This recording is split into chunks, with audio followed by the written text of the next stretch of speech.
O Lord of hosts, be with us, for we have none other help in times of adversity but thee. O Lord of hosts, have mercy on us. It should be good. Boomer tech moments. It happens to the best of I us. know, and it's difficult with the 20-second delay. Yeah, exactly.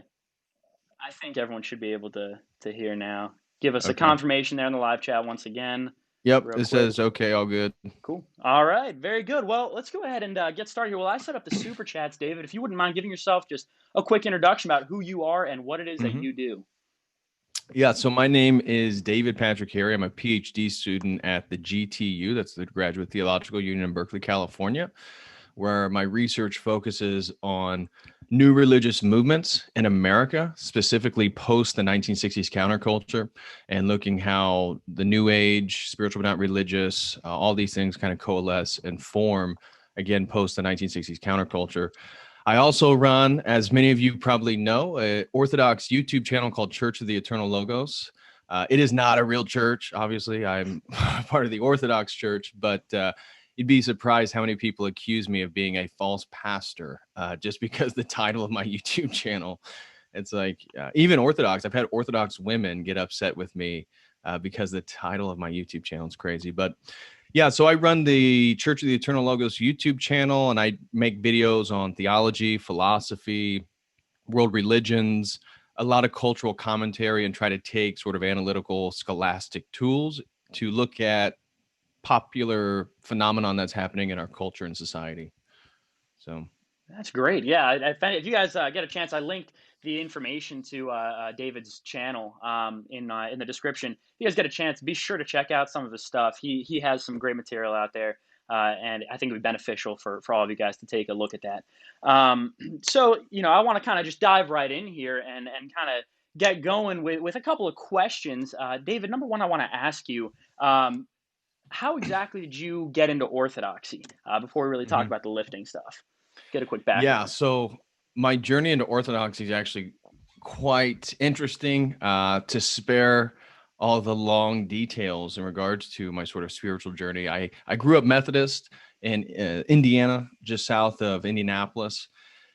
And it wasn't until I did my college studies, my undergraduate studies, that I really encountered world religions. At that time, I had taken a critical Bible study on the Old Testament and New Testament and came in contact with the Epic of Gilgamesh, the sort of multiple author theory of New Testament scripture, and all this different stuff really shattered the sort of naivete that I was enamored with growing up Methodist. So what I thought to be Christianity really wasn't, or at least that's what I was felt like I was witnessing in these sort of classes I was taking. So I took a world religions course, intro to world religions, really got interested in Taoism and Buddhism, and spent the next 2 summers in southern China studying Mandarin Chinese and Chinese culture. That led me to realize I didn't want to be a Chinese scholar, and did my master's studies over at the University of Illinois Urbana-Champaign, where I focused on early Christianity and shamanism, so tribal forms of magic and the use of inebriating substances, usually psychedelics.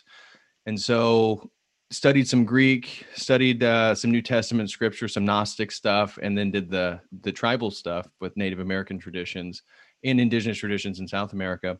That led to me realizing I don't want to be a historical scholar. And so I don't want to be a textual scholar, writing books and translating things that very few people will ever read. And usually your conversation partners, other scholars around the world. So wanted to do something contemporary. And that's when I decided for my doctorate studies, I wanted to focus on the spiritual but not religious, or the new age phenomenon. And so I was kind of rooted within that worldview. I would have identified as spiritual but not religious. And in 2017, they became the largest single religious demographic in the United States. So that's a big deal. There's this new religious demographic, and people identify as being spiritual but not religious. It's larger than Protestantism or Catholicism. Those are separated usually when Pew does their research. And so I wanted to study more about that. That led to me coming in contact with a book called The Psychedelic Gospel. So at the time, I had a different YouTube channel. I promoted psychedelics. I promoted really a new age, spiritual, not religious worldview, theories of magic and sort of supernatural stuff like that. So this book, The Psychedelic Gospels, really was interesting to me, and spending an entire semester really diving into the premise of this text, I saw that it was really regarding the Cathars, a sort of heretical group of Christians in southern France that were responsible for the basis of this book, which is all these frescoes and artworks across Europe that depict psychedelic mushrooms, specifically the red and white Amanita muscaria mushroom that you'd see on Mario Kart or in old Christmas stuff. And so these frescoes, like in Plaine-Carrault, France, would depict like the original sin. So Eve was actually eating what appeared to be a psychedelic mushroom. And so for this heretical group, the Cathars and much of Gnosticism, they have a totally different understanding of the temptation, and they see Eve as the hero because she gave us wisdom to see like God, and they perceive the God of the Old Testament as the devil. So the Cathars, a lot of which were actually crusaders, went to the Holy Land during the Crusades, came in contact with Gnosticism and Manichaeanism and all these other forms. The Manichaeans were known for their psychedelic mushroom use all the way over to China through Persia. And so it was these Cathars that became very familiar with this stuff and started to display the sort of new theology within their artworks. Now, again, they were killed through the Inquisition, so the Pope wasn't too happy with some of their activities. And so doing all this research, I thought, wow, this is really interesting. I'm curious because in Slavic languages, there is a multitude of terms for mushrooms. In English, we're kind of limited to toadstool, fungus, and mushroom. Those are really the only the three terms that we use to refer to mushrooms, generally speaking. In Slavic languages, they have tons of words. And so I was knowing this and having been familiar with some of the research in regards to psychedelic mushrooms in Siberia and stuff like that, I thought maybe there's some in Eastern Orthodox Christianity. So I took the next semester an entire theological course on Eastern Orthodoxy and studied with one of the Eastern Orthodox professors there. And then the other person was a Catholic priest. So it was a Catholic priest, me, and then an Eastern Orthodox professor. And we just got deep into the theology. Again, I was not Christian at the time, but being exposed to Zuzoulis and Luth and the Florovskys of the world and the Loskys, that I became familiar with all that stuff. Again, wasn't Christian, but I was putting together basically the Orthodox worldview. And I thought the way that they understood logos, this term, this concept, this idea that had perpetuated through the Greek philosophical tradition, I thought, geez, I like what they're doing. That makes a lot of sense. That's really interesting. If I were to be religious, because that's so antiquated, I'd probably be one of these forms of Christianity because of the way they talk about logos and actually how sophisticated their theology is. So that sort of marinated in my mind up until that following fall. So that was a spring semester. And I just couldn't deny orthodoxy. I kept buying books like the Cosmic Mystery of Jesus Christ by St. Maximus the Confessor. And so I really stopped after doing the theology stuff where you really just focused on contemporary theologians. I started for my own sake reading church fathers.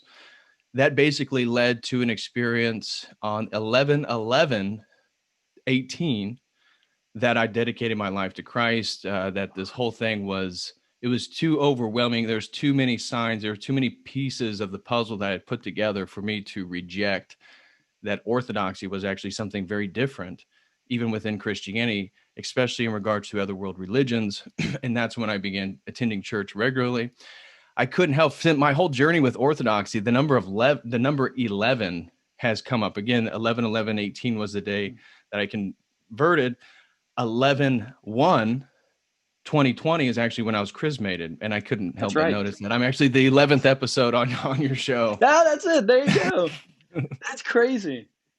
Jeez. But anyways, that whole journey led me to orthodoxy. So for me, my conversion, my exposure to orthodoxy was very, very intellectual. It was very heady. It was me not being a Christian, not being faithful, and reading high-level theology and trying to put the worldview together. And it was actually putting the pieces together that convinced me that, wow, maybe I need to have a change of heart and I need to change what I'm doing. And so very different approach. It wasn't a mystical experience necessarily. It wasn't a radical change of heart. It was very heady. And I almost feel like, again, that through God's providence, he took me on a journey through academia, through the institution, studying world religions to a point that he provided me really with the vocabulary to do what I do now. And led me to Orthodoxy. And so I'm, very, very thankful for that. But that's basically, my journey to Orthodoxy. And since then, I've been going to church, and I attend in Antioch, and that's the jurisdiction I'm in here in central Indiana. Okay. Great. That's a beautiful story. I always love hearing Yeah, I know it's a little converts. long-winded. I tend to No, be. that is amazing too. It's very very rare to hear that, especially coming from like an area of psychedelics, But I can see Right. the fascination behind that, and how it would lead one to orthodoxy without a doubt. And Mhm. I have a friend of mine who's into that type of stuff too, and he follows my account, and I think he watches every now and then too, my live streams, and he's been asking me more and more questions and starting to inquire. So I've been praying, and hopefully God brings him the same way that he brought you. I'd love to see Right. that. Right. And I love how Orthodoxy, sorry, didn't mean to cut you No, off, you're but good. one of the things I've talked about with other people, a lot of the converts into Orthodoxy, is how Orthodoxy offers so many pathways to convince one of its own validity of the church. So for some people, like many women that I've talked to, many young guys who maybe aren't sophisticated with philosophy or stuff like that, or read the theology, there's different avenues of orthodoxy that brings them in. It could be the aesthetics, it could be the traditionality, it could be the sort of masculine nature of it, it could be the family oriented values, it could be the historicity, it could be the church history of it, or it could be the theology, or it could just be going to a liturgy and having a sort of mystical or spiritual experience there. So it's very interesting how, as this or online Orthodox movement, whatever we're a part of, whatever's going on here, as it grows, and it definitely feels like it's gaining more and more steam. It's amazing how Orthodoxy, from the conversations I have, continues to provide the pathways that those particular individuals need to access Orthodoxy. Whereas Right. with the rationalistic tendencies of Protestantism, they're not going to get the aesthetics. Maybe it's the iconography, right? They're not going to get the incense. They're not going to get the aroma of Orthodoxy. And so Right. it's just, I love that. I love how, again, it provides the full palette of the religious experience that, again, that's why Protestantism, I think, is dying, because it doesn't. It really does Exactly. not. Yeah, that's exactly right. We have the fullness of the faith, and I think a big part of it too is you walk into a lot of these Russian churches, especially, and you see a lot of big guys, the Greek churches, the Russian churches, or in your case, the Antiochian churches, and I think that's a big movement now that. Thank God, I think is starting to pick up just in right wing movements in general Yep. is the focus on lifting. And I that is obviously a beautiful thing, and what I want to talk about here today, Hmm. because it is growing, and along with orthodoxy, it's something that's growing and Right. it's flourishing. And I really want to get into that so we can help people along who may just be starting out, because I'm sure you remember just starting out and just getting into the beginnings of working out. I started working out like, what, 5 years ago, my freshman Hmm. year of high school. And I mean, it's really just been kind of it's been a snowball effect ever since. I've started to enjoy it more and more as time has gone on and started picking things up. And it's very easy to incorporate lifting into our lives and incorporate that into our orthodoxy.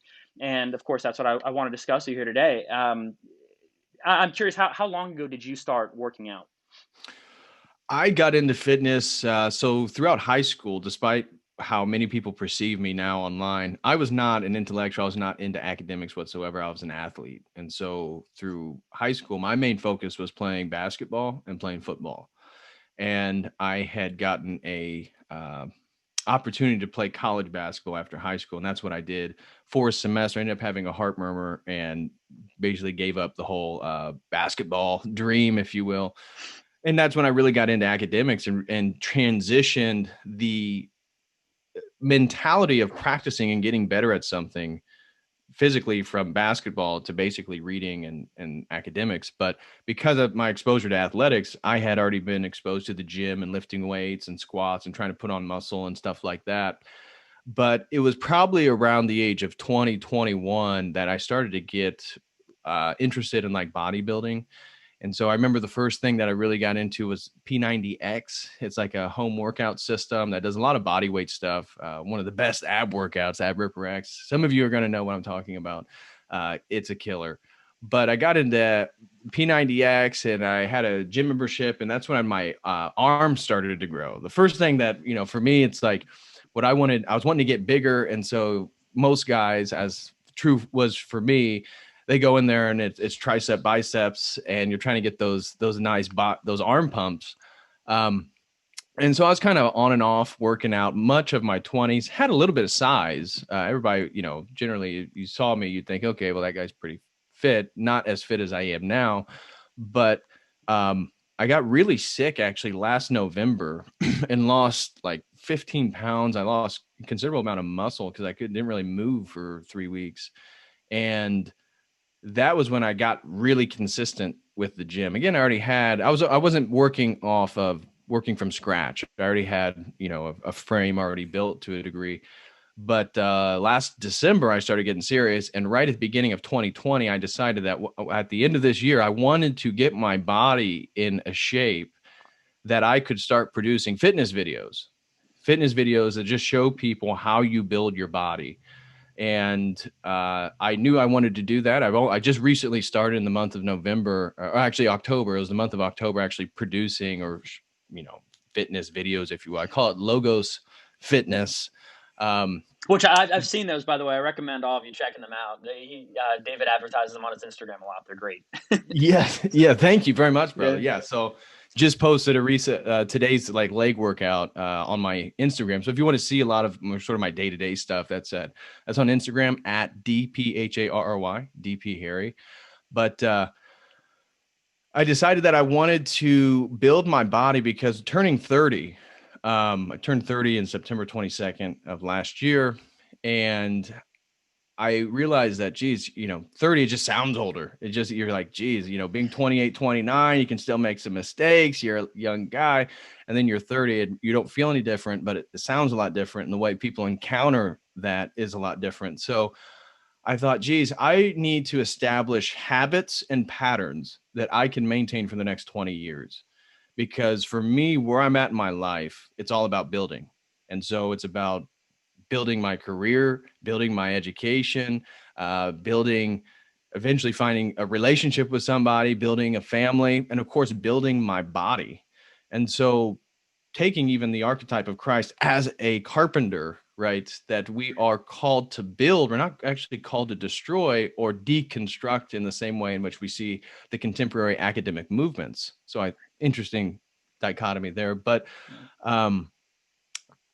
this year, so I just got super consistent and got started filming these videos, and I love it. I plan on doing all types of different workouts, showing men, because for again, most of my message online is that we don't need to be bitching about homosexuals or women, or we need to make the focus on ourselves.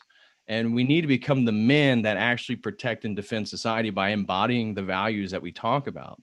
And so integrity, honor, all these different things, that these are masculine qualities that our society has basically done away with. And therefore, there's a lot of meaning for men within society. There's not a place for it.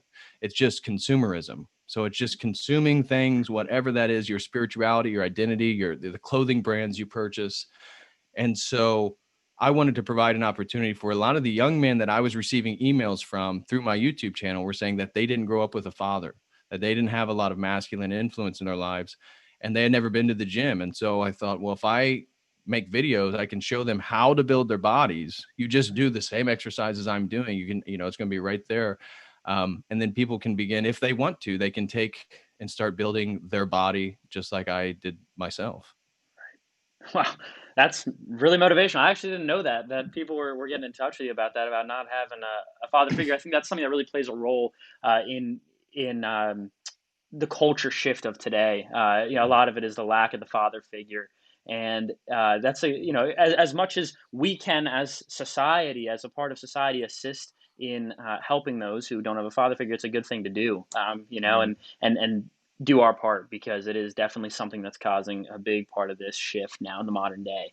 And you mentioned something that I thought was really interesting that I really want to hit on here. Yep. Just talking about young men, and talking about finding their ideal wife and looking, having these ridiculously high expectations, but not really willing to go out there and actually put work in.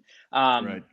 I think we see a lot of this. Like you said, we do have a growing online community, especially in the Orthodox Church. And it's a great thing, but you tend to see a lot of these LARPers who talk Right. about traditionalism, and they talk about why it's important to be traditional, and then that moves into why my wife needs to be this, this, and this, why I have 180 different specifications for a wife, and yet I'm not willing to get off the couch. I want to Right. sleep in until 11 o'clock in the morning.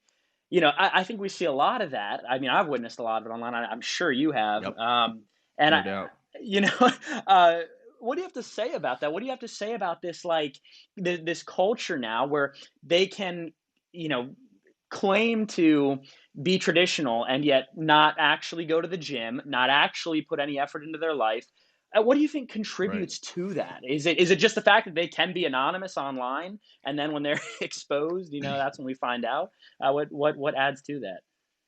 Right. No, I have seen this tendency over and over again. And um, I talked about men within some of the growing online community, whether it be the trad Catholic movement or the Orthodox movement, as I've noticed, and in that there's a bridge there called the Groyper movement too, and that within there, um, I've noticed a lot of neotenous characteristics. That it's young guys who look like prepubescent boys, and they're using the masculinized structure of traditional Christianity to really be the basis of their own masculinity. And so from a Christian traditional perspective, they demand all these requirements on women, yet they exude none of the qualities that the tradition would say then about men and what they're supposed to do. So are they successful? Are they pursuing a career? Are they trying to be providers? Are they protectors?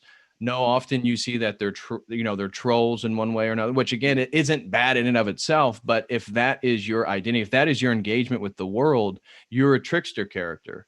And that's not who Christ calls us to be.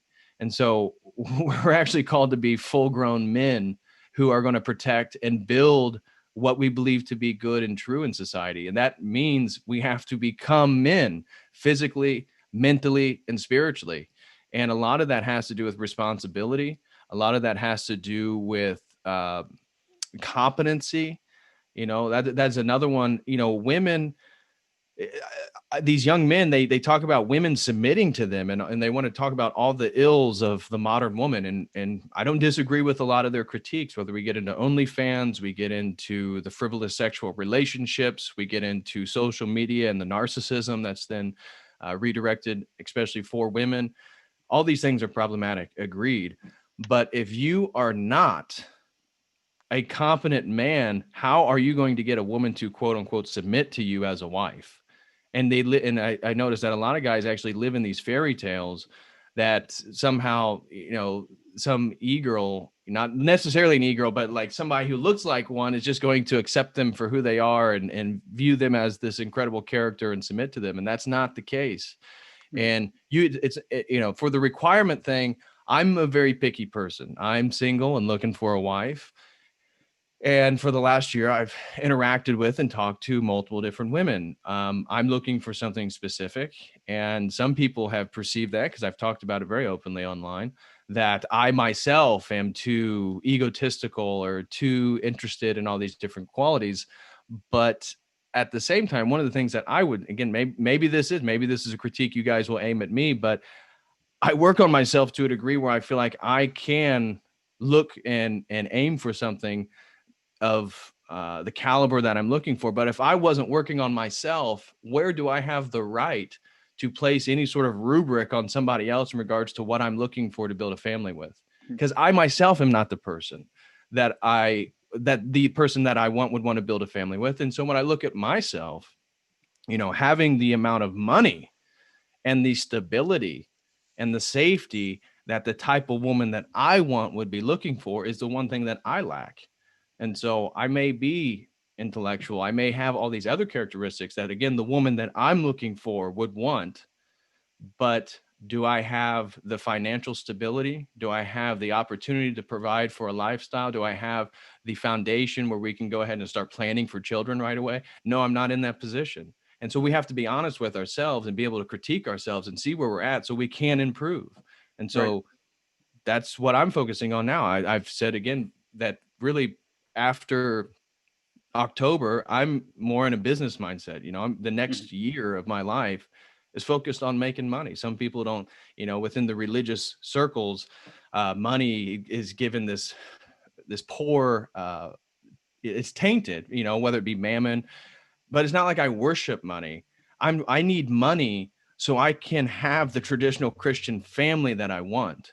And so we have to get out of these really juvenile frameworks that if anybody is actually devoting serious time to building a business and focused on making money and doing things in a sort of capitalistic way, if you want, that somehow that's detrimental, that's antichrist, that's all this stuff. That can't be the case, because it's a means to a different end. The end is the Christian family. The end is to glorify God Mhm. with my family. And there's nothing more important, in my opinion, that a man can do than to have children who also freely choose God, as you and I and the people watching this, what we haven't done in our lives. We have freely come to a position where we freely chose, through our free will, made in the image, to reciprocate the love with God.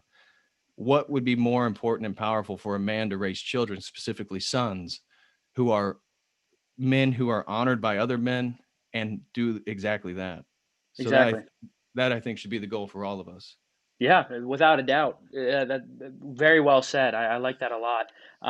Yeah, I see a lot of infighting going on in the chats talking about the groypers. And yeah, I just want to specify and clarify that I am America First. I consider myself to be a groyper, and I think it doesn't have to be necessarily that all of these guys online are like that. It doesn't have to be that Right. they're all No, I right. did And not I know mean that for you it to know that sound like that if it did. absolutely. Yeah, no, it didn't, not at all. But because you have guys who are online like you and me, and who are Right. able still to put effort into the gym, put effort into other aspects of our lives, and it's working all towards the glory of God. And I think that as long as that's the center of whatever you're doing, you're going to come out successful. Yep. And as long as God is at the forefront in the center of whatever you're doing, and there's actually a good quote here, about a good Bible verse. It's 1 Corinthians chapter 10 verse 31. So whether you eat or drink or whatever you do, do all to the glory of God. And I think that kind of Hmm. perfectly sums up what we're talking about. We're working out, and I think a lot of people tend to say that that's maybe materialistic or narcissistic, Right. and talk about how, well, you're working out, it inherently you're going to become a narcissist, and you're going to want to do nothing but look at yourself in the mirror and admire your gains. And I don't think that has to be the case. I think that it's a common misconception, maybe even a common cope. People look Right. at people who are strong, who are muscular, and they think, well, he's just a conceited. I could never get there, so he must be a conceited loser who spends all of his time in the gym. And Right. I don't think that's the right way to look at it. But unfortunately, that's the attitude that so many of these people get. Um, Right. and I mean, I think that as long as we're doing it for the glory of God, that's the most important thing behind it all, no matter what. Now, I'm curious. This is kind of just a background question. Besides God, and besides our faith, what would you say is your number one motivation to working out for these beginners here? When they're trying to find something to hold on to be able to get themselves in the gym early in the morning. What would you say maybe started that off for you? Mm. Um, well, there's so many things that a person gains by, and it's not just the muscular gains with a Z, but gains is in regards to habits within one's life from the consistency of actually working out. And then if you're actually putting on muscle, um, there's a different experience of that than if you're like a cross country runner. So I'm for all types of exercise, whatever body type you find ideal. I think as men, we should all be working towards.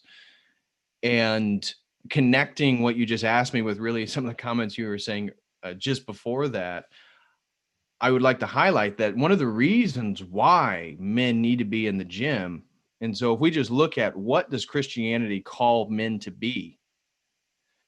Providers, protectors, leaders.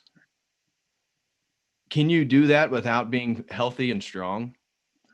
I mean, so literally to be the man that Christianity says we should all become, within that definition is to be healthy and strong. And so again, that doesn't mean you have to be a bodybuilder. It doesn't mean you have to try to get a physique that I'm looking for or I'm trying to build. maybe you have a much slender ideal and what you want to look like. That's great. But you have to be working towards it. You have to be healthy, because how can you be there for your wife? How can you be there for your children? How can you be there for your community, your parish? How can you do the work, the purpose in which the providential purpose all of us have been gifted by God when we follow his will instead of our own? How can you even fulfill those requirements if you have chronic diabetes or whatever, because you eat too much sugar, because you don't exercise, because you don't get up? How can you be a Christian man? So almost to become, before we even get into the deeper aspects of, obviously spirituality comes first. So you have to form that relationship with God. But in regards to some of the physical dimensions of the Christian life and being a Christian man, that stuff begins with your own temple. And that's one of the things that I talk about on my Logos Fitness, is that we're building temples to house the Spirit. And again, First Corinthians talks about how your body is a temple of the Yeah, Spirit. it's I have it literally written down right here. I wrote down Yeah, go some good ahead. Go ones ahead. that are good for working. It's 1 Corinthians chapter 6 verses 19 through 20. Or do you not know that your body is a temple of the Holy Spirit within you, whom you have from God? You are not your own, for you were bought with a price. So glorify God in your body. I mean, I Right. think that kind of lays out our mission right here. You Right. know, that's exactly what it is. It's not a matter of self glorification. Period. When we're working out, I don't think about. Uh, I try not to at least think about myself, and that's why I think that prayer is such an important part of working Mm-hmm. out. You know, and before you work out, say a prayer. After you work out, thank God that you had a great Yep. workout. You know, and Yep. it's so important because it can very easily slip into a narcissistic tendency. Yes, it can. But if, and, I mean, I think that many people experience that. But if you Mm-hmm. have in your mind that focus and that goal and that center, which is Jesus Christ, you're going to be a lot less likely to slip into that and to end up making that error. So Yep. it's obviously key to have that as your focus. You Right. know, and And so there's a delicate balance. I want to continue in that vein that you just highlighted, is when you become, when you actually gain the discipline to see physical changes of your body long term, there's a sense of empowerment there. And that empowerment then ripples within all aspects of your life. That ability then to change your body can change your finances, it can change your spiritual life, it can change your habits. That is that energy, that directive masculine force. You can build that energy up, that masculine energy, by going to the gym. um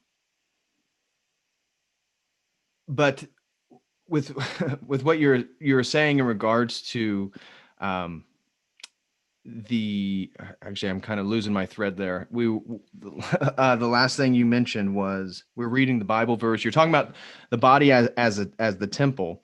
temple. Yep. And the pride that can be acquired from working on your body and actually having the aesthetic that you want. Right.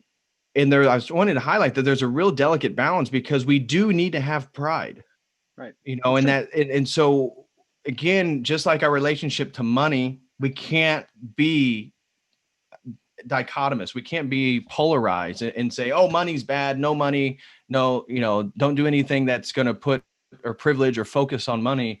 No, that's not long-term success for a Christian man in supporting his family. Neither is being too ascetic in regards to, because we are the laity, we are the body, we are the physical presence of Christ in the world. We aren't monks. And if you are a monk, well, then that you are called to do something different. But I am not clergy. I never will be clergy. I'm never going to be a monk. I'm always going to be a lay person. And as laity, I am more engrossed within the physical world. And we need to have some level of pride. And this is where even the way you dress as a man, as a gentleman, as somebody who's curating the experience people have with you, right? By the way that I dress, by the way that I build my body, the way that I look, the presence and the energy I have when I talk to people, that goes so far in one's life. And so just by, like, the guys watching, just by dressing a little nicer and speaking a little clearer and more articulate, your experiences with people, it's like the doors open in the world. And so that requires a little bit of sense of pride, pride in the way that you dress, pride in the way that you hold yourself, pride in the way that your body is, but you can't be too prideful. Yep. And so we have to, again, we're called to live a life of a delicate balance in a multitude of ways. One of which is pride in how we present ourselves. Because if we're going to glorify God, I mean, don't we want, as Christian, as Orthodox men, when we encounter other people, that they see or feel a sort of presence of God within us? Mm-hmm. And so that's having that sort of Christian compassion and forgiveness and love for others, but also this sense of orderedness, this sense of somebody that's so well put together that's somebody that can help me maybe organize myself and put myself a little bit more in order, which again is reflective of the Logos itself, is reflective of God. Right. Yeah, that's exactly right. And it's something that's incorporated into every aspect of our life. It's not just like, well, I'm working out. And I want to talk about that too, and this is something that we kind of talked about on our stream a couple weeks ago. How when you're working out and when that becomes the central focus of your life, I think that's kind of the beginning stage. At least it was for me, when you realize all of a sudden that you have a sense of discipline and you kind of like it, and you're doing something that is sacrificial. And, like you said, becoming the man that Christ calls us to be. And I think that incorporates itself into other aspects of our life if we let it, if we can look at other things like we look at working out, we start to cultivate that attitude of discipline in everything we do, whether it's chores around the house, which I mean, I'm sure my mom knows I need to work on, right? Going around and helping out around the house. But it's something where we start to notice, well, if I just have that same attitude of pushing through, I'll get this done. And I think that goes into academics. Yep. When you're reading, and I especially discovered that these past 2 semesters where there were times that I really didn't want to read. I didn't want to have to read my books. I was in a lot of very reading intensive classes. I was in Russian literature and Soviet history and art history. Those are all very reading intensive classes. But and so I don't always want to read what we have to read. But there are times you just got to buckle down and do it. Yep. And I think that once you've built that attitude in the gym and you started to see your progress, you're going to end up wanting to put that into everything in your life. You're going to want to see that progress. Start creating lists, just like you create a workout plan. Yep. And you start, getting ready for your day, and it looks like a workout, and I really like that. And I think the most important part of that is remembering that we need to incorporate that type of an attitude and that type of a level of discipline into our spiritual life, and especially like into our prayer rule. And it's very important to remember that Hebrews chapter 12, verse 11, for the moment, all discipline seems painful rather than pleasant, but later it yields the peaceful fruit of righteousness to those who have been trained by it, which I think that's a very profound quote, the peaceful fruit of righteousness to those who have been trained by it. And we have to have that, and we have to have Christ as our ultimate goal in the end, in everything we do. And it begins with, for many of us who are these right-wing bodybuilders coming into the gym here, these Christian bodybuilders, it begins in the gym. And I want, I want to hear kind of your take on it. Even Paul uses the metaphor of the athlete for the Christian life in the epistles. So even the way that Paul was framing us as Christians is a sort of athletic, physical framework there. Sorry, I didn't mean to cut you off. No, that's just continuing with what you were saying. Yeah, I did. When you were talking, you mentioned fitness and planning, and I think that is so important. That is another dimension. So we talked about actually overcoming hurdles and seeing growth. That going to the gym regularly, working on one's physique can build and give somebody confidence to do that in a multitude of different ways in their lives. But another dimension to that is the forward thinkingness of planning and seeing what it is that you want to look like before going. And so going to the gym, another thing that I see is men who have no plan whatsoever. Every time you see, because if you're on a disciplined workout routine, you maybe see the same people there regularly, and they don't look the greatest. They're doing the same workouts over and over. They're working muscles that really they don't need to be working or spending that much focus on. And it's because they don't have a real plan. At least they're getting up off the couch. At least they're getting into the gym. At least they're moving and working out. But that's not the end of the journey. You actually have to have a plan, and you have to be forward thinking. You have to see, okay, where do I want to be in 6 months with my body? And that planning is how then we work with our lives in every other dimension. Where do you want to be financially in 6 months? Where do you want to be in regards to your intellect and maybe the books that you're reading in 6 months? Where do you want to be in regards to potential relationships? If it's God's will that you meet the right person, you know, that planning is another very important aspect of building one's body that again has a ripple effect in all aspects of your life. So it's not just the confidence to overcome. You can be very domineering and confident and want to move forward in a multitude of directions, but you're all over the place because you have no real plan. You have no map in time. You have to create a map in time. Again, it's never going to be the way that you design it. And you should always submit that map or that plan to God and his will, but you have to have one. And if you don't have one, you're going to be part of somebody else's plan ultimately. And I think that's true. If you don't have a plan, you are by definition going to be part of somebody else's plan. And I guarantee you, they're not going to have your best interests at hand like you would. So as a man, again, take full responsibility of your life, every aspect, no matter, you know, again, some of us, we all dealt different cards, the trauma we've had, the parents we've had. But if you're over the age of 18, you're going to have to let go of that. And because that stuff is it's keeping you in a juvenile state, however that is affecting your life in one way or another, it will. And so you have to heal from whatever damage you were exposed to. But that healing is going to eventually become a full man who is planning, operating, moving forward in all directions of their lives. That's what we got to be aiming for. Right. Yeah, exactly.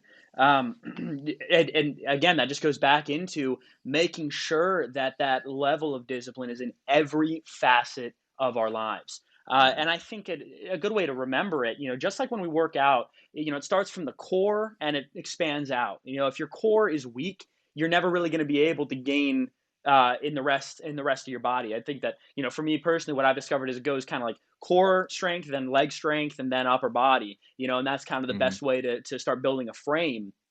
And it's the same thing in our lives, where it starts in the gym and then it goes to every other aspect of our life. Because, you know, I think the same thing can happen just like someone who doesn't have the motivation or the degree of discipline to end up getting up in the morning to go to the gym. If you're just a gym bum, you know, you're nothing really better than them, right? And just like you're saying, if you don't have a plan when you're there, you're really not doing much more than the guy who's just sitting doing nothing. It's a matter of being disciplined in every aspect of your life. And there was a quote on your Instagram the other day that I really liked. It was something about how like motivation is like a child's word, right? And it's all about dedication. Yeah, yeah. Can you like elaborate on that a little bit? Sorry, the quote was, "Motivation is a false god, dedication is manhood." And the reason why I love that is because it ties into things that Luke was already talking about in regards to doing things maybe you don't want to do. Dedication, motivation implies that somebody is in an emotional state where they have been given the energy that motivates them to go do something. That's not going to be the case every single day of your life. And too many people are too wrapped up on the motivation, external stimuli to get them to act. That is a problem. You don't need external stimuli to get you to act. Dedication is something that comes from the interior. That's why it's more tied to manhood. It's a disposition towards life itself. And so when you dedicate to something, often you're going to not want to go do it, or it's going to be difficult in one way or another. But dedication is tied with perseverance and just long-term reward, long-term goals. And that's why that is manhood. And as men, if we're going to be fathers, if we're going to be providers and protectors, we're going to have to do a lot of stuff that we don't want to do. And so building that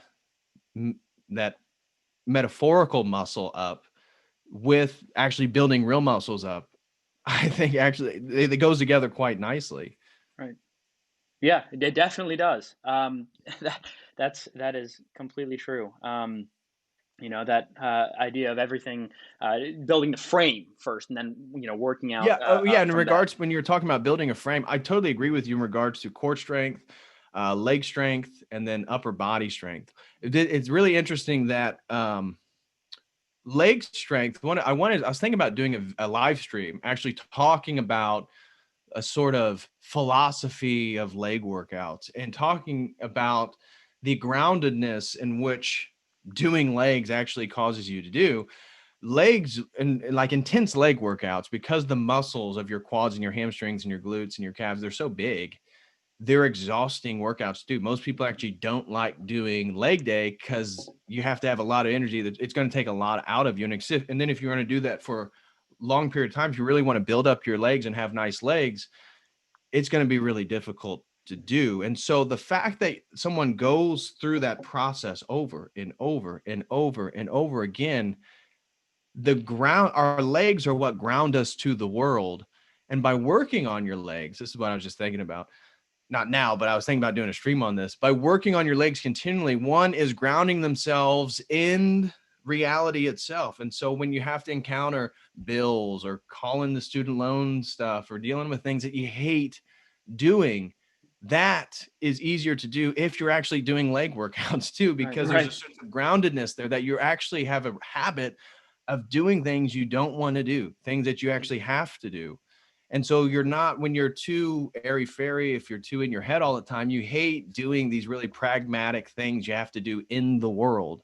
Mm-hmm. And so bringing that energy down into our legs, again, at a conceptual level, I think is really interesting. And I did a whole stream on the chest and how as men, so agreeing with what Luke was saying, core strength, leg strength, and upper body strength. Just generally speaking, the things that I look at when I look at a man's physique and how serious they are in regards to building it, one of the first things I look at is their chest, because for a man building up their chest, it's a very masculine aesthetic. And it's actually very difficult to build up the upper chest. You can do a lot of pull-ups and start to get a really nice looking back. You can get those wide lats, but how do you build up the upper chest? And you actually have to be very conscientious about trying to do that. So I talked about for men having a chest, and there's a great quote from C.S. Lewis that's basically like well, I don't have it on. To paraphrase, basically we ask for honor from men. We ask for honor and loyalty, and actually you have to look it up. I'm going to butcher the paraphrasing of it. Basically, we ask so much of men, yet they have no chest, they have no presence, they have no real foundation to actually be the things in which we ask of them. Right. And so a chest is a push muscle. It's one that establishes space. It's one that it's tied to having presence in the world. If you encounter somebody and they don't like you, or you're getting ready to get into it, you guys are getting ready to push each other, which again is a demonstration of one establishing space in the world.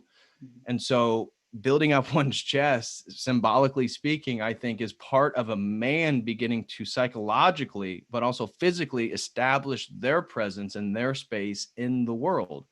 Yeah. And so that takes discipline.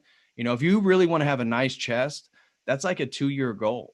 That's not something that happens overnight. That's years of working out. That's going and working on your chest, every week, probably twice a week for a couple of years.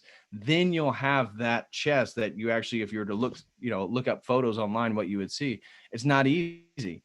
And so it's almost like, again, you don't want to be too prideful, but when you work on your body and you get your body in such a state, it alone is the message.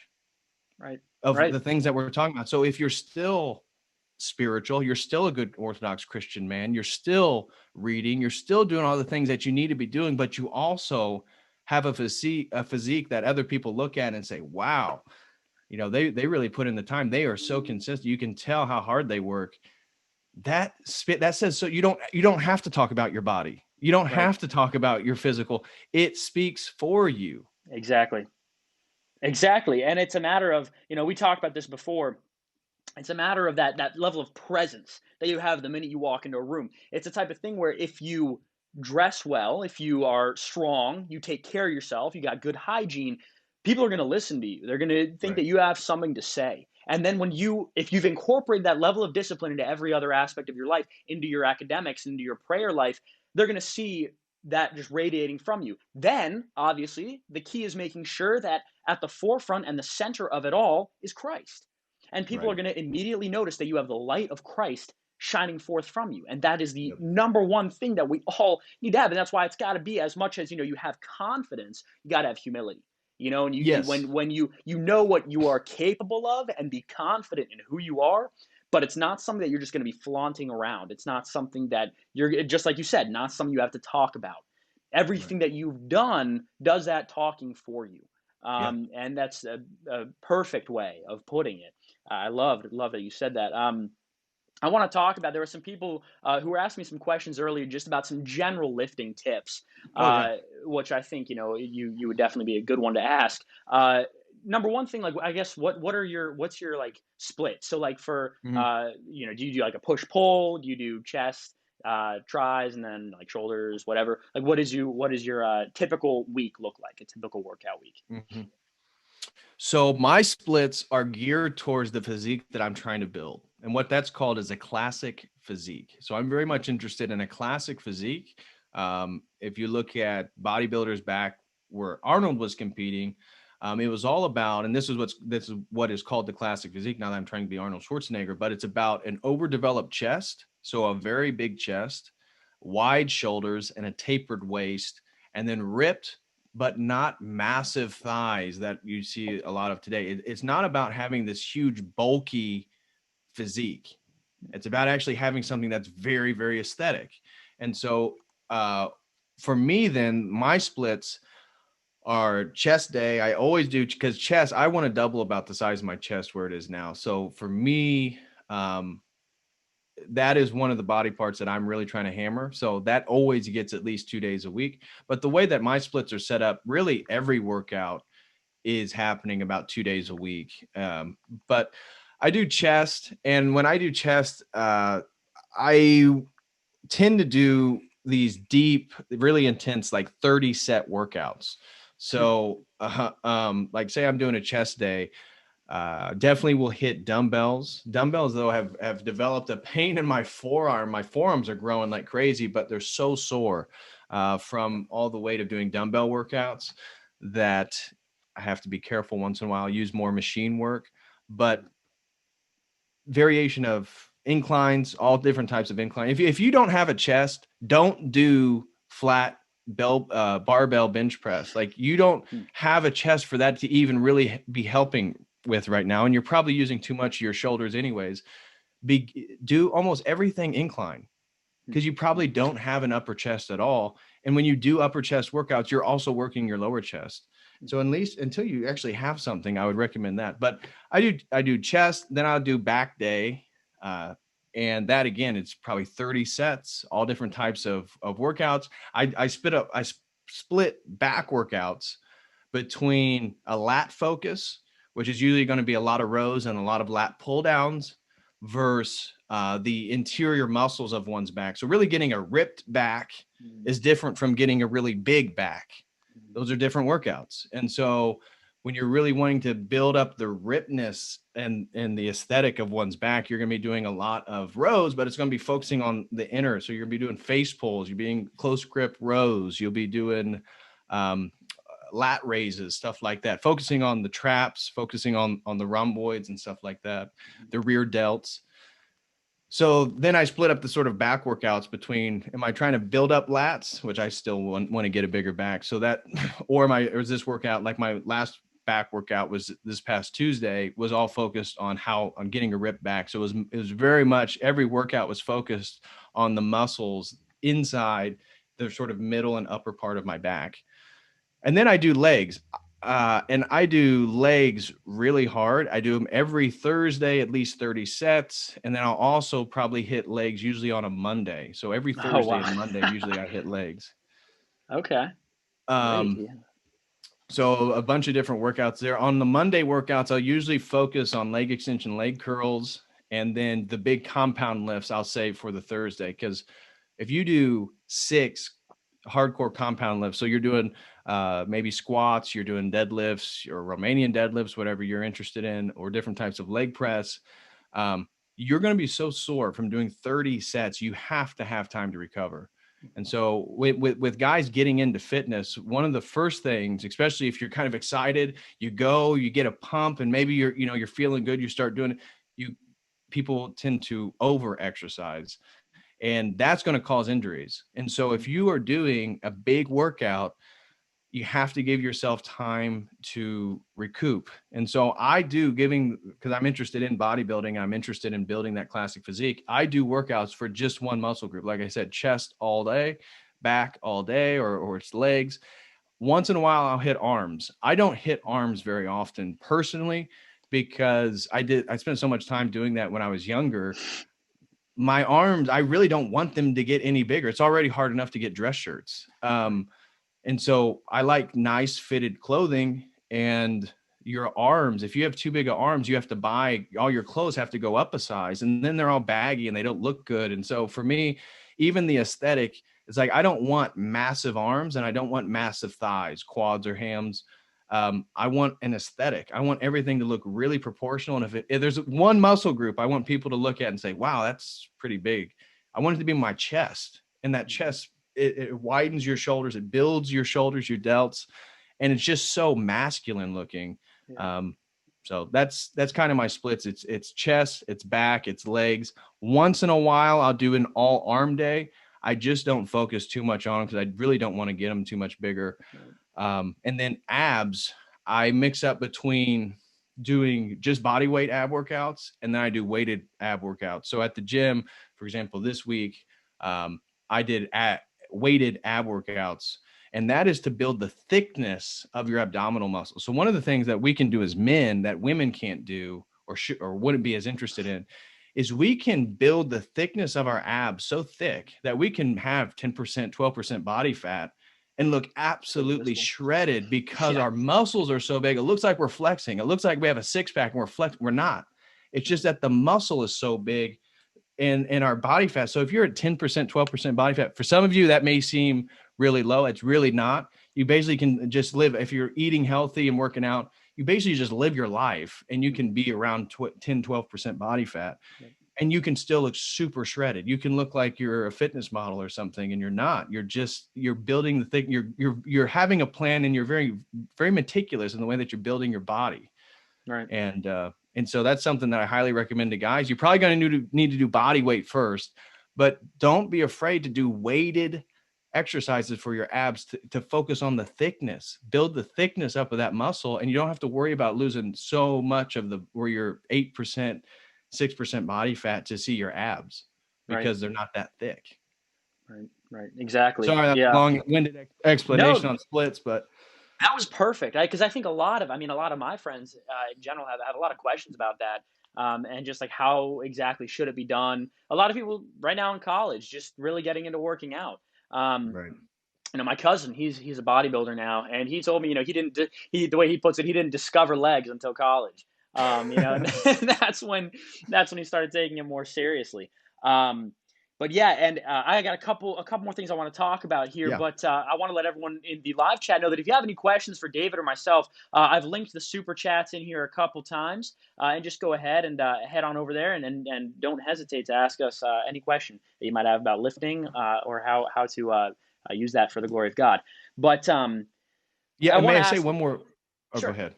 No, you got it. I was going to say, in regards to continuing what we were talking about, in case we were getting ready to change topics, regards to tips, the first one I would say is for chest. The number one thing that guys don't do is when they go and have a chest day, their shoulders get way too tight, way too fast, and they never actually fatigue their chest, and they don't build their chest because of it.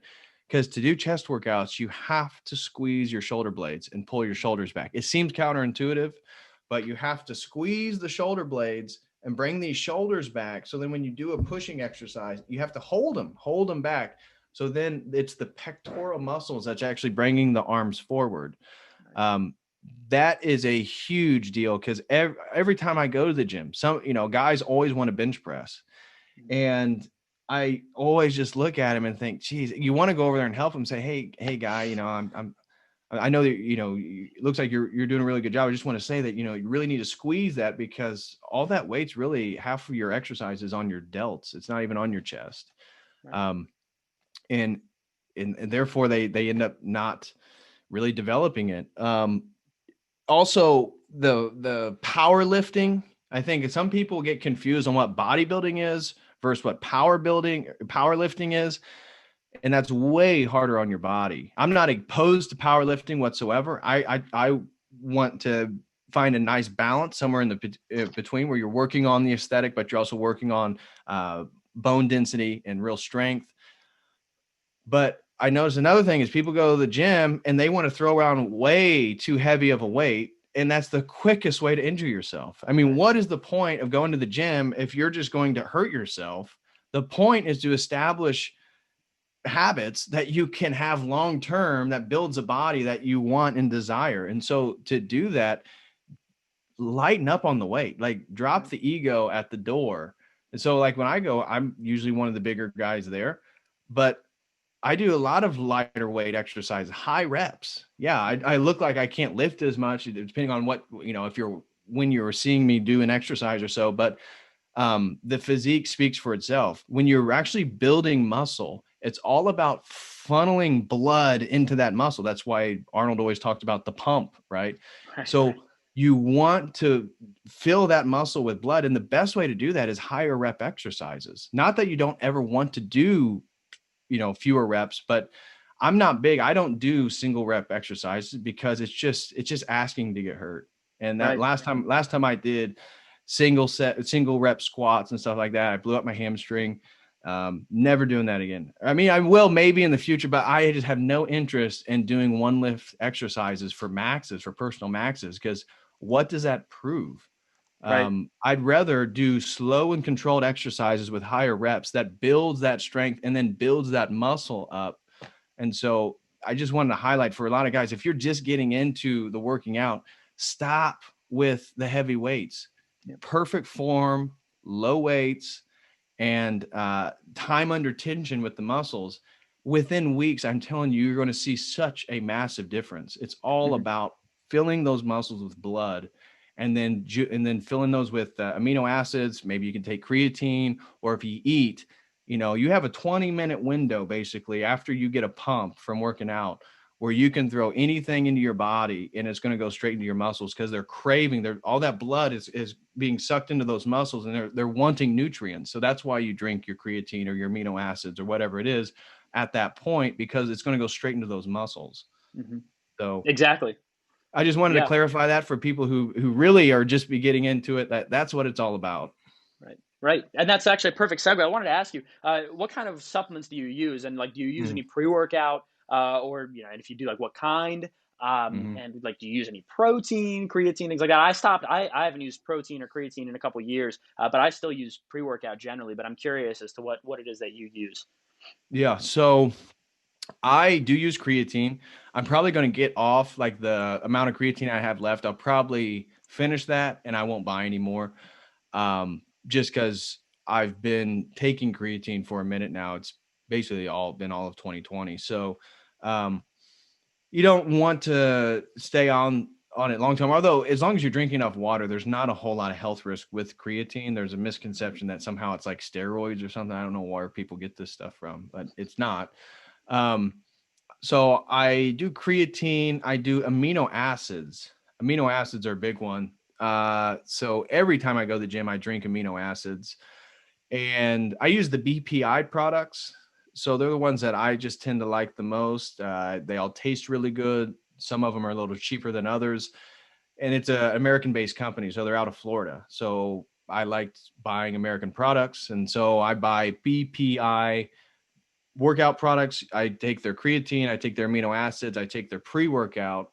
I was using the Mike O'Hearn pump formula. So it's called Natty Juice, if you guys are familiar with some of this stuff. Mike O'Hearn is a 53-year-old bodybuilder, power lifter, very famous name in sort of the lifting community. He's been doing it for a while. And he has a pump formula. So I've been doing pump formula recently. I do like it. It's a vasodilator. So what it's trying to do is dilate your blood vessels so more blood can get into those muscles. Because again, that's the name of the game. It's about the pump. So that's really all that I take. I don't take I want to take more vitamins. I was on fish oil and just a regular men's multivitamin.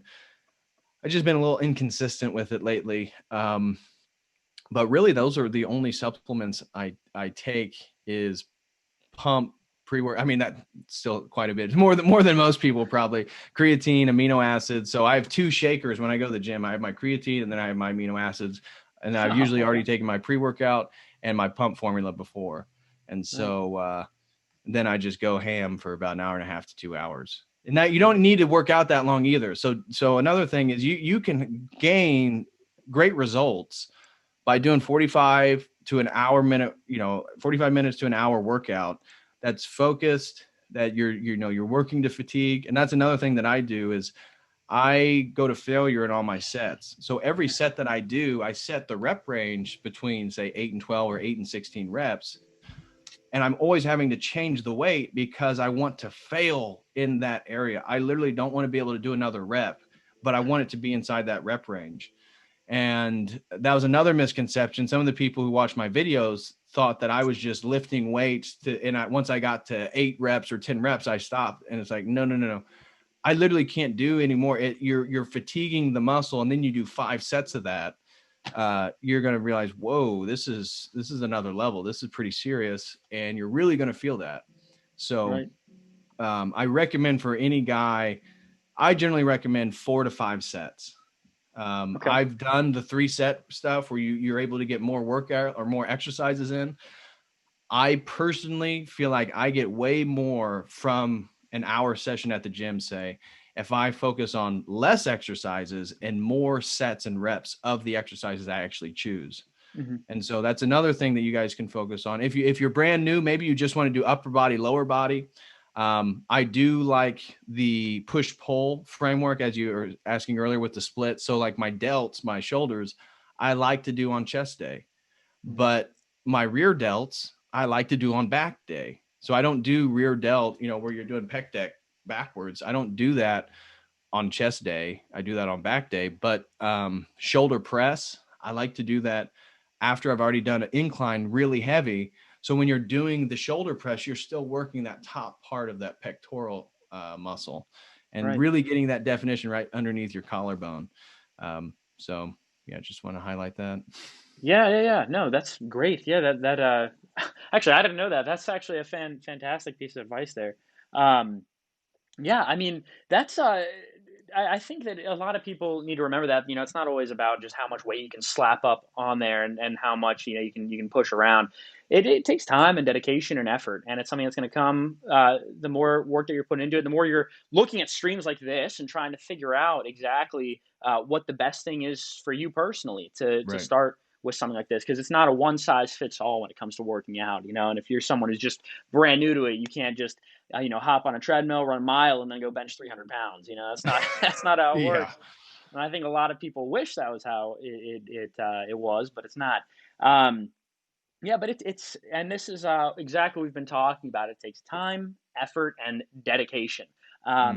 And before we get going here, I want to leave with a quote, another Bible verse from Proverbs chapter 6, verses 9 through 11. How long will you lie there, O sluggard? When will you arise from your sleep? A little sleep, a little slumber, a little folding of the hands to rest, and poverty will come upon you like a robber, and want like an armed man. And I think that's exactly what you're saying earlier, where it's like, not only is it going to be in your working out, but it's going to be in your business attitude, and your finances and things like that. It's going to, and poverty in your overall life, where you're going to be completely bereft of anything, that you could dream. If you're sitting there and you'd rather stay in bed till 11 a.m. or till noon rather than go out and chase your dreams, you're going to end up running into that issue. So some great advice from Scripture there. Do you have any last words that you want to, any last comments that you would like to leave us with? Well, just with what you're talking about, I think that a lot of guys who are dreading getting up in the morning and stuff like that, it's an absence of meaning. And so one of the things, again, adopting a more traditional lifestyle, adopting a religious paradigm as being Orthodox, is it imbues your life with a lot more meaning, because I'm not alone. There's a whole host of armies, of angels and demons around. There's transcendental values. There's a transcendental reality. There's real importance in regards to my relationships, what I do, the decisions I make, how I treat people, the things that I say. Is it truthful? Is it false? Um, Building families and having children. So, unfortunately, for a lot of guys, there's just a lack of meaning in their lives. And so how do you find ambition when you're in that mental state? It's really, really hard. And one of the ways, maybe you're not ready, maybe you're not Orthodox yet, maybe you're in a different place, but by going to the gym and just establishing that pattern, that is going to aid in that meaning making process in one's life. Because now at least there's something very pragmatic. It may be superficial, but there's at least meaning in your day to work better, get better physically. And then again, that will translate into all other aspects of your life. So finding meaning, working on ourselves, building our bodies, again, all for the glory of God. That's something that we all need to focus on. Again, Christianity teaches us that men are leaders, protectors, and providers. And so if you're going to do those things, if you're going to have the wife that you want, you want to have the family that you want, you have to put those pieces in together. And you can't blame or be frustrated with where you're at and start talking about women or talking about homosexuals. We can agree actually on probably what you'd have to say and your criticisms of those things. But ultimately, our society is going to entirely collapse, entirely rot, if you and I don't change it. Like everybody that's 30 or younger, we are whatever's going to be here in the next 20 to 30 to 40 years. It's on you and me. So if we're going to do that, we have to focus on ourselves. We have to focus on our bodies. We have to focus on all aspects of our lives. So one of the things that I hope is that moving forward and people encounter this Orthodox online movement, that there's something different about it, that people say, I've been looking at this guy's channel or watching this stuff or interacting with this person or messaging with him, and they're just different. The way that they work out, the way that they embody their values, they're just, Nick Fuentes talked about you as sort of a better version of himself. Wouldn't it be great if that was our movement? Our movement isn't just that we're dedicated to the church and to Christ, but when people encounter us, they can sense, wow, there's something different about what's going on over here. And that all that is, and to acquire that, that's just you and me and every single individual becoming very serious about their lives, what they're doing.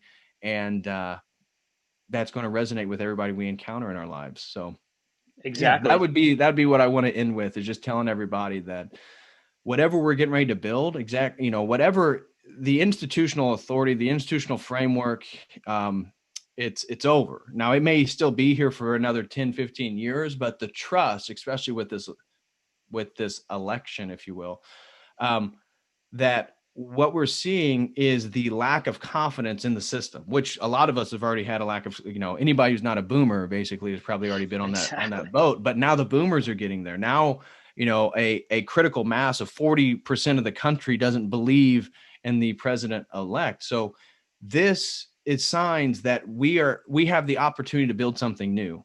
Whether, just like the GOP is dying, the America First movement, which I support fully, the Orthodoxy First, I support even more, because that then provides a framework for our morality, for our understanding of the world, and how actually we go about changing the political structure of this country. But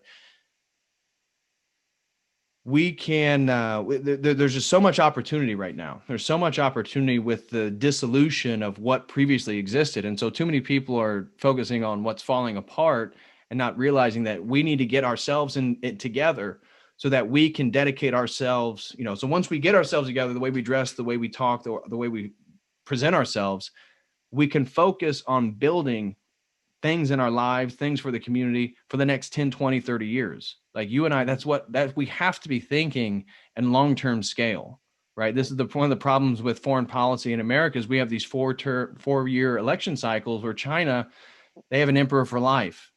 And so how do you think they're perceiving the global scale of things? How do you think they're perceiving time? How do you think they're planning for the next 100 years, the next 200 years?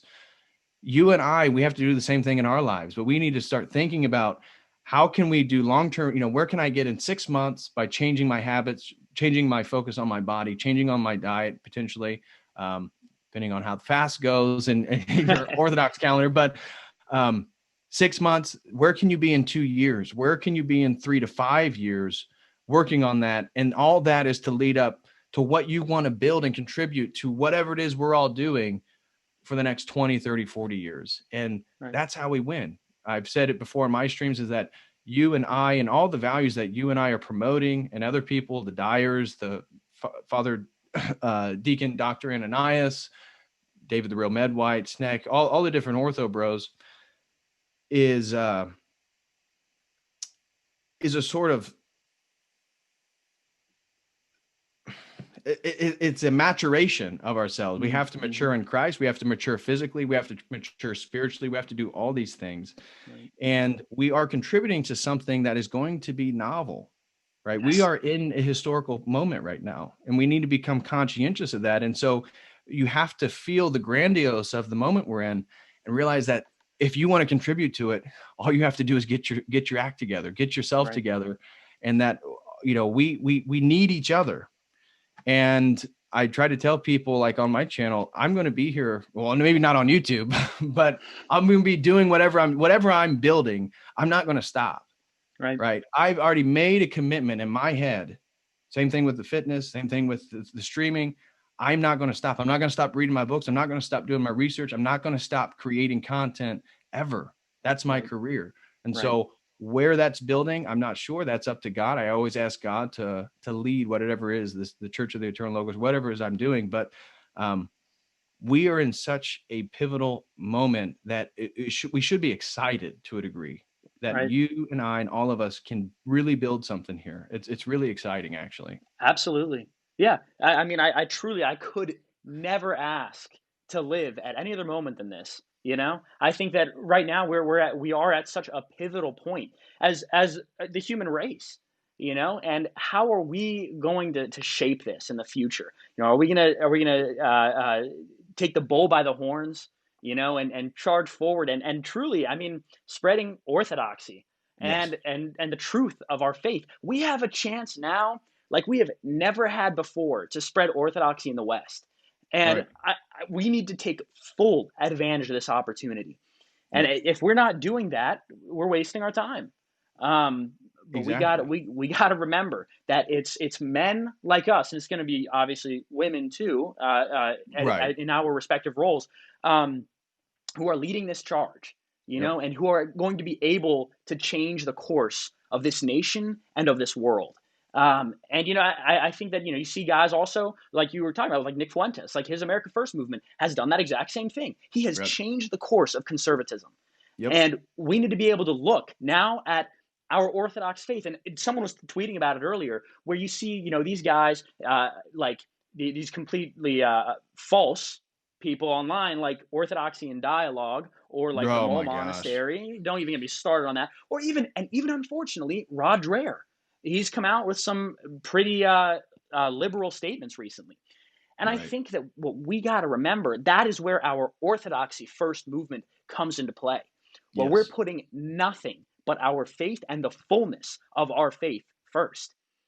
And when we do that, that's when we're going to be able to change the course of the West, change the course of America and of the world.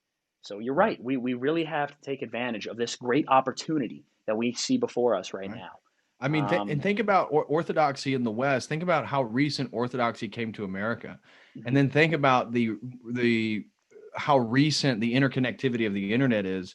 So what you and I are doing with these YouTube channels, and Dyer has been doing, totally new in the history of the Orthodox Christian Church, is to actually gain converts through live streaming, through talking about life, through talking about theology.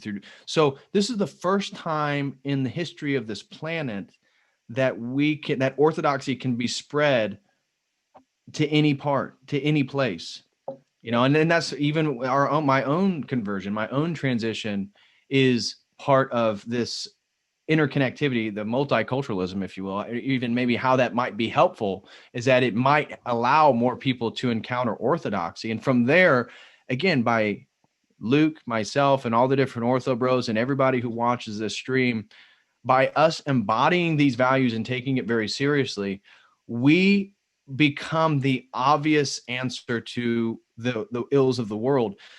How can you continue to be a trad Catholic with the things that are coming out of the Vatican? How can you continue to be a mental gymnastics? That's how. Right.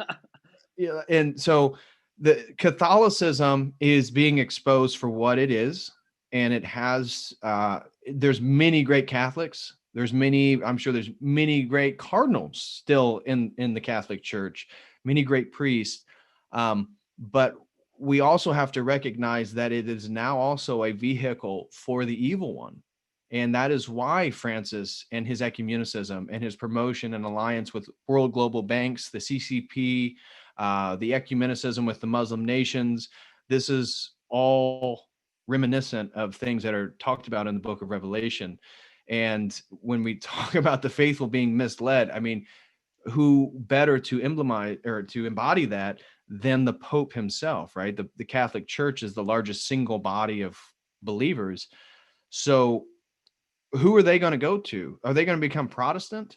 Or if there's a thriving Orthodox movement, would they move into that and be reintroduced to the historic church? Same thing with the Protestants, same thing with all the New Agers. But the people who are becoming aware of the anti-male, anti-white, anti-traditional, anti-Christ sentiments in our culture, where can they go? Are they going to become wingnats? Are they going to become Nordic pagans? Are they going to become Protestants? Where are they going to go? Well, we can provide that answer by, again, just being icons unto each other. And to be an icon, there's a visual dimension to that. Therefore, it ties back to the whole point of the stream, the aesthetics of the way one dresses, talks, and the way they take care of their body. Yep. That's how we become visual icons onto all the non-believers to bring them back to the true historic church. Right. Yeah, that's it, and being icons of Christ, and imitating him as best as we can. Yeah, that sums it up perfully. David Patrick Harry, thanks so much for coming on. Thank you, brother, for having me. Yeah, of course. What a great episode. Well, everyone, I will see you all next Thursday. And like I said, be sure to go and hit up David Patrick Harry's YouTube. His channel is linked in the description. And be sure to hit that like button. Go ahead and comment and subscribe. And like I said, I'll see you all next Thursday. So God bless you all.